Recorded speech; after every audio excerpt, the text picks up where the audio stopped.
कटक जगतपुर ग्राम खेल पड़िया कटक जिला बॉल बैडमिंटन संघ एवं जगतपुर बॉल बैडमिंटन क्लब मिलित आनुकूल्य 10तम जिला स्तरीय कनिष्ठ बालक बालिका बॉल बैडमिंटन प्रतियोगिता अनुष्ठित हो जाइछि।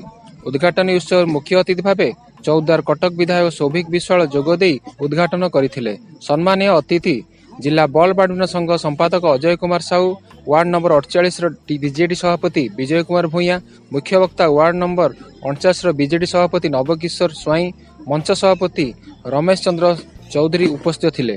एही प्रतियोगिता रे कटक जिलार 8टी बालक दल और 4टी बालिका दल अंशग्रहण करथिले। एही प्रतियोगिता रे बालिका विभाग जगतपुर बॉल बैडमिंटन क्लब को 2-1 सेट परास्त करी भक्तमाधु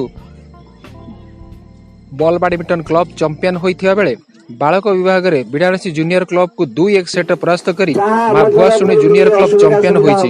उद्यापन उत्सव में सम्मानीय अतिथि कटक जिला शारीरिक शिक्षा अधिकारी सौदामिनी खाडंगा, कटक जिला बॉल बैडमिंटन संघ सभापति पार्थसारथी सामंतराय, मुख्य वक्ता इंस्पेक्टर मनमथ महापात्र, सांगठनिक संपादक रंजन कुमार नायक, रवींद्रनाथ पंडा प्रमुख जोगदे कृति प्रतियोगी मान पुरस्कृत करथिले। प्रतियोगिता को लिंगराज पुष्टि, एचडी रेहमान, सुनंद भोई, चित्तरंजन पाइक परिचालना करथिया बेले जिला बॉल बैडमिंटन संघर समस्त कर्मकर्ता सहयोग करथिले।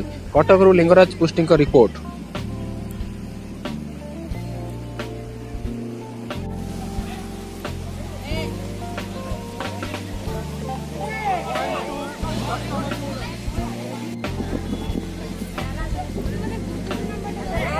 Point to Bhuasuni.